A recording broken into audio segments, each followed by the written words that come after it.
मेरे प्रिय भाई बहनों, आप सबको जय मसीह की। आज मैंने टॉपिक लिया है अधूरे सुधार से विपत्ति। अधूरे सुधार से विपत्ति मतलब ये है कि जब हम नए नए विश्वासी बनते हैं और जब हम यीशु को अपनाते हैं तो परमेश्वर का वचन जो आज आपको बताने जा रहा है, पवित्र आत्मा की अगुवाई से, प्रभु जी की दया से आप सबके बीच में इस टॉपिक पर मैं बात करने जा रहा हूं।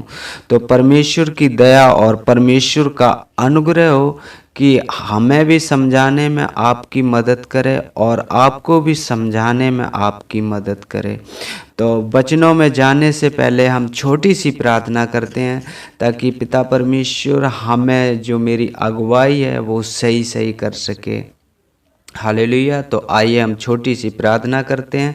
हालेलुया। मेरे पिता परमेश्वर, हम धन्यवाद करते हैं प्रभु जी, आते हैं आपके पवित्र चरणों में यीशु के नाम से। प्रभु जी प्रार्थना करते हैं अपने आप के लिए। प्रभु जी अपने आप को आपके पवित्र हाथों में सौंपते हैं। प्रभु जी जिस टॉपिक पर मैं बात करने जा रहा हूँ, प्रभु जी तेरे आत्मा में होकर हम बात करें। प्रभु जी आप मुझ में होकर बात करें। मेरे पिता परमेश्वर अपना वचन लोगों तक मुझ मेरे द्वारा प्रभु जी आप शेयर करें प्रभु जी। और जो भाई बहन इस वीडियो को देख रहा है उनको भी आपके पवित्र हाथों में सौंपते हैं प्रभु जी। उनके मन और उनके हृदय को छू मेरे पिता परमेश्वर, जिससे वो बाइबल के अद्भुत वचनों पर ध्यान कर सकें। मेरे पिता परमेश्वर हम धन्यवाद करते हैं प्रभु जी, धन्यवाद करते हैं, आदर महिमा आपको देते हैं, आपके नाम की बड़ाई करते हैं, मांगते हैं आपसे यीशु के नाम से, आमीन।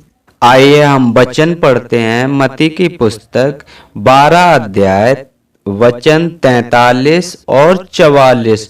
जब अशुद्ध आत्मा मनुष्य में से निकल जाती है तो सूखी जगहों में विश्राम ढूंढती फिरती है और नहीं पाती है। तब कहती है, मैं अपने उसी घर में जहां से निकली थी लौट जाऊंगी, और लौट कर उसे सूना बुहारा और सजा सजाया पाती है। तो इसके मतलब जब कोई नया विश्वासी या मनुष्य अपना जीवन परमेश्वर को देता है, वो क्योंकि जब हम परमेश्वर को अपना जीवन देते हैं और बपतिस्मा लेते हैं तो एकदम वो नया हो जाता है, क्योंकि हम नई सृष्टि बन जाते हैं।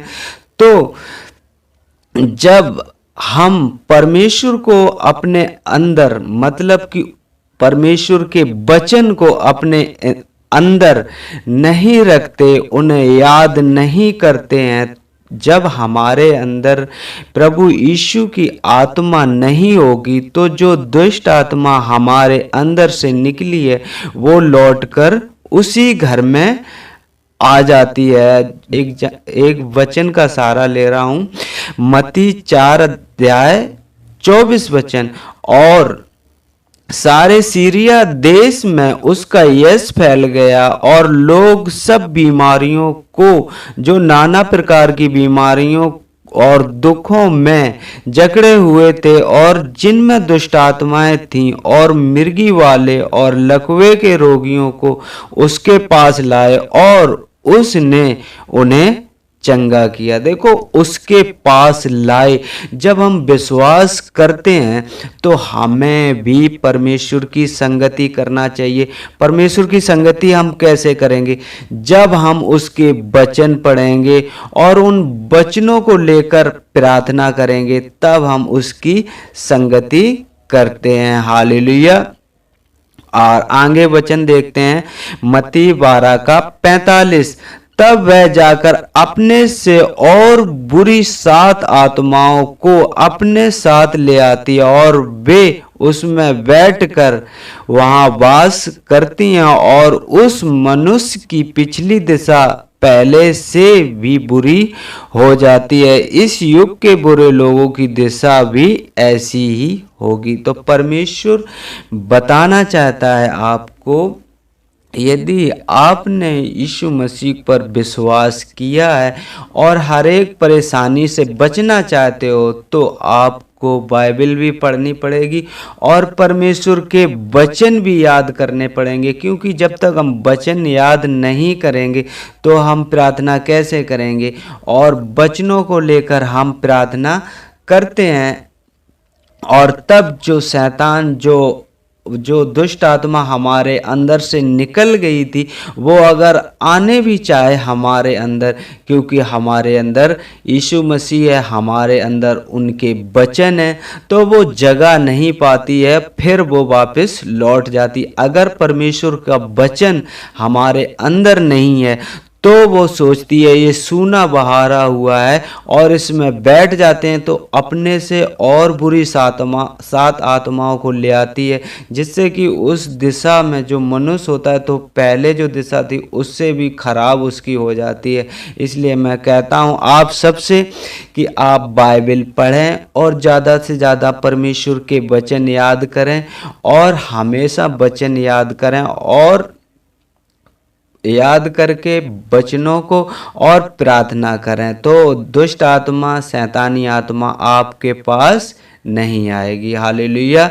क्योंकि वचन कहता है रोमियो 8:9, परंतु जब कि परमेश्वर का आत्मा तुम में बसता है तो तुम शारीरिक दिशा में नहीं परंतु आत्मिक दिशा में हो। हालेलुया।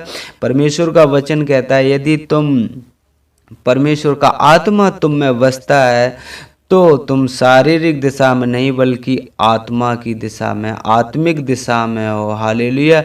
यदि किसी में मसीह का आत्मा नहीं तो वह परमेश्वर का जन नहीं। तो जब मसीह का आत्मा तुम में नहीं होगी तो फिर दुष्ट आत्मा तो हमला करेंगी। तो हमें आत्मा क्या, हमें उसके वचन को गहराई से मनन करना पड़ेगा और उसके वचन लेकर हमें प्रार्थना करनी पड़ेगी, जिससे हमारा शैतान जो हमारे पीछे पड़ा है वो हमसे भाग जाए। जब हम देखते हैं यीशु मसीह जब 40 दिन निराहार रहा, तब उसे भूख लगी, तब परखने वाले ने उसे क्या कहा, यदि तू परमेश्वर का पुत्र है तो इन पत्थरों से कह दे कि रोटियां बन जाएं। लेकिन परमेश्वर ने क्या किया, क्योंकि वो आत्मा में भरा हुआ था, वो वचनों में भरा हुआ था, उसने कहा रोटी से नहीं परंतु परमेश्वर के वचन से जीवित रहेगा। हालेलुया। क्योंकि उसमें हर एक वो भरा हुआ था आत्मा से, इसलिए शैतान उसके पास से चला जाता है। हालेलुया। और आगे हम एक वचन देखते हैं, प्रकाशित वाक्य 3:20, देख मैं द्वार पर खड़ा खटखटाता हूँ, यदि कोई मेरा शब्द सुनकर द्वार खोलेगा तो मैं उसके पास भीतर आकर उसके साथ भोजन करूँगा और वह मेरे साथ। हालेलुया। तो परमेश्वर देखो, जब हम परमेश्वर को स्वीकार करते हैं तो परमेश्वर देखो ये तो नहीं है कि वो आपको बदल देगा, हमें खुद बदलना होगा। हमें अपने जीवन को उसके वचनों के अनुसार चलना होगा। हालेलुया। उसके वचन पढ़कर क्या सही है क्या नहीं सही है हमें वचन ही बताते हैं। जब तक हम वचन पढ़ेंगे नहीं तो हमें पता कैसे चलेगा क्या सही है क्या नहीं सही है। तो परमेश्वर आपसे बोल रहा है कि देख मैं द्वार पे खड़ा खटखटाता हूँ, यदि आपने अभी जो भी आपसे गलती हुई हो तो परमेश्वर से क्षमा मांगे, परमेश्वर आपको क्षमा करेगा। और वचनों को पढ़कर प्रार्थना कीजिए, जो भी परेशानी दिक्कत है आप खुद परमेश्वर के बीच में शेयर करिए। परमेश्वर, मैं आपको विश्वास दिलाता हूँ, परमेश्वर आपकी हर एक परेशानी को दूर करेगा। हालेलुया। तो परमेश्वर इन वचनों के अनुसार आप सबको आशीष दे। जय मसीह की।